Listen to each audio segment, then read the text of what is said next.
अभी कांग्रेस की ओर से महत्वपूर्ण बैठक चुनाव समिति की आयोजित की गई है, जिसमें छत्तीसगढ़ और मध्य प्रदेश की सीटों को लेकर चर्चा होगी।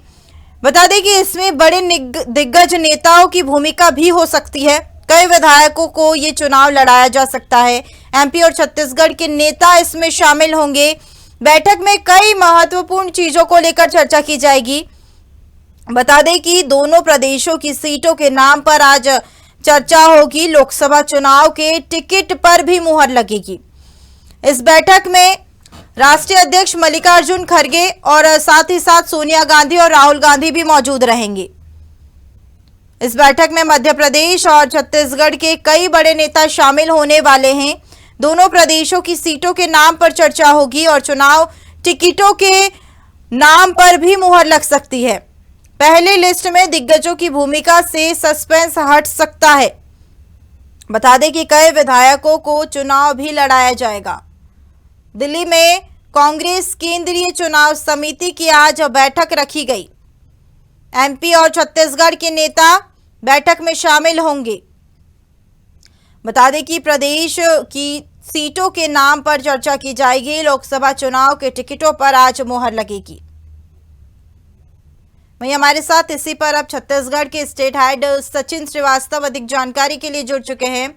सचिन जी, लोकसभा चुनाव आने वाले हैं। जिस तरीके से बीजेपी की ओर से कई तैयारियां, कई योजनाएं, महतारी वंदन जैसी योजनाएं चलाई जा रही है, वहीं आज चुनाव समिति की कांग्रेस की ओर से बैठक है। किन बड़े नामों की आज घोषणा हो सकती है और क्या कांग्रेस की ओर से विशेष तौर पर तैयारियां छत्तीसगढ़ में नजर आ रही है?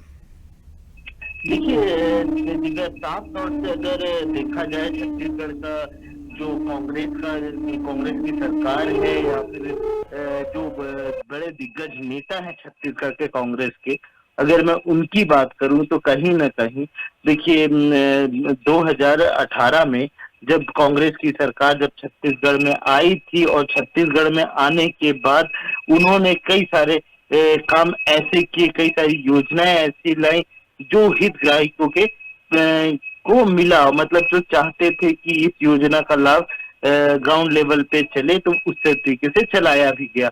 मगर देखिए 2023 में जहां चुनाव आता है, 2023 का चुनाव, और रिजल्ट जस्ट उल्टा आता है। सरकार ने जितनी मेहनत की थी, कांग्रेस पार्टी ने जितनी मेहनत की थी ग्राउंड लेवल पे, वो धरा का धरा रह जाता है और पूरे छत्तीसगढ़ में टुकड़ा साफ हो जाता है कांग्रेस का और बीजेपी अपनी सरकार बना लेती है।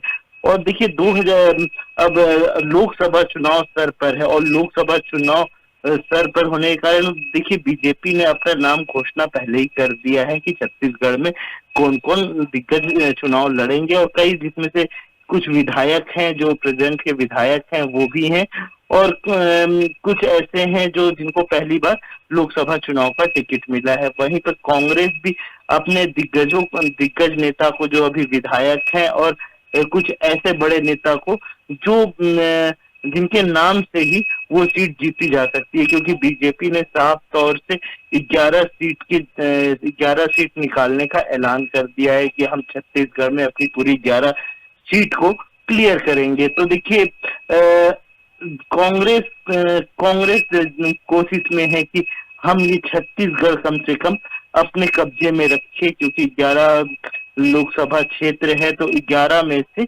हम 5 से 6 कम से कम जीते। तो वो जगह निश्चित करना कि किस जगह पे कौन से बड़े नेता का चेहरा चमकेगा। जैसे कुछ दिन पहले ही भूपेश बघेल का नाम, पूर्व मंत्री भूपेश बघेल का नाम चल रहा था, और भूपेश बघेल का जब नाम सामने आया था तो बहुत सारी कंट्रोवर्सी सामने आई थी।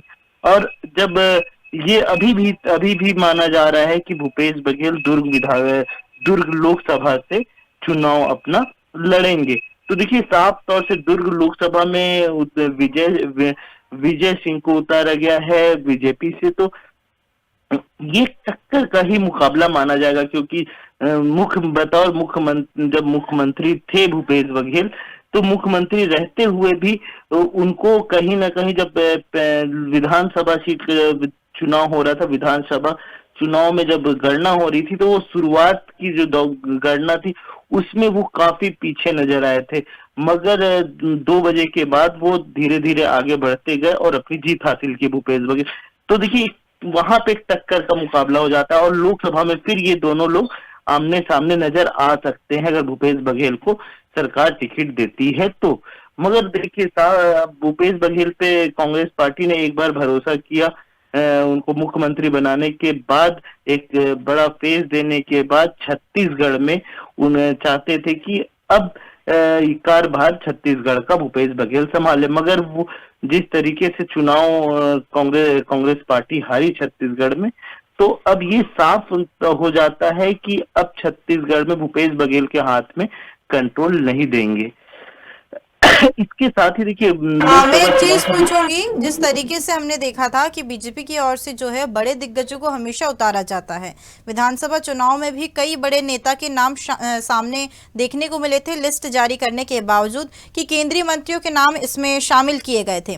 अब छत्तीसगढ़ में जिस तरीके से बीजेपी की सरकार है, कांग्रेस की ओर से कई ऐसी योजनाएं जिनको अब बंद कर दिया गया है, और सबसे मेन चीज यहाँ महादेव ऐप सट्टा ऐप में जो पूर्व सीएम भूपेश बघेल का नाम सामने आया था, तो क्या लोकसभा चुनाव में भी इसका असर देखने को मिलेगा? जिस तरीके से भूपेश बघेल इसमें सम्मिलित हुए थे, इनका नाम, इनके ऊपर केस भी दर्ज हुआ है। बिल्कुल, देखिए दिव्या, साफ तौर से अगर देखा जाए तो भूपेश बघेल का नाम लगातार आरोपों में फंसता चला है। मुख्यमंत्री बनने के बाद भी ये लगातार कई विवादों में फंसते चले आए हैं। देखिए महादेव ऐप बड़ी घटना माना जा रहा है, क्योंकि महादेव ऐप में कई बड़े नाम आए हैं, भूपेश बघेल का खुद का नाम है। तो देखिए साफ तौर से कहीं ना कहीं ये इमेज को बहुत ज्यादा फर्क पहुंचाया है। मगर लोकसभा चुनाव में इसका फर्क तो दिखाई देगा, मगर लोकसभा चुनाव में जिस तरीके से कांग्रेस पार्टी अपना प्रचार प्रसार कर रही है, उसमें देखने को मिलेगा कि कौन अपना ज्यादा सीट ला पाता है। क्योंकि देखिए भूपेश बघेल का जो फेस है वो कहीं ना कहीं लोगों के मन में बसा हुआ है, और विजय बघेल को बहुत कम लोग जानते हैं। तो विजय बघेल को जब कम लोग जानते तो 100% दाव जो खेला जाएगा वो भूपेश बघेल के ऊपर ही खेला जाएगा दुर्ग लोकसभा में। उसके अलावा अगर मैं बाकी बताऊं पूरे छत्तीसगढ़ की बात करूं तो जब छत्तीसगढ़ में कांग्रेस की सरकार थी, तो उसके बाद अलग अलग मंत्रियों के यहाँ छापा पड़ा, तो कहीं ना कहीं इससे इमेज बहुत ज्यादा फर्क पड़ा है। इमेज से, कांग्रेस के इमेज पे बहुत ज्यादा फर्क पड़ा है, तो उससे कहीं ना कहीं लोकसभा में इससे फर्क देखने को मिलेगा।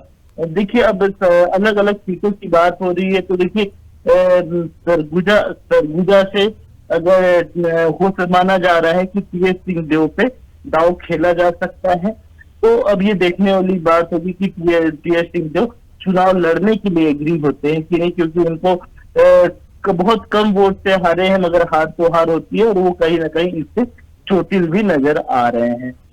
तो देखिए अब कांग्रेस सरकार है वो बड़े चेहरे को भी छत्तीसगढ़ में, जैसे कुछ समय पहले राहुल गांधी ने न्याय यात्रा निकाली, तो वहीं पर अभी देखने को जो मिल रहा है वो लगातार बीजेपी के बड़े नेता अलग अलग, कभी बस्तर में तो कभी अलग अलग लोकसभा क्षेत्र में नजर आ रहे हैं। तो इनसे भी कई बहुत ज्यादा बीजेपी को भी फर्क पड़ेगा कि वो अपने आप को एक जो दूरी है, वोटों की दूरी है, वो बनाकर आगे निकल सकती है।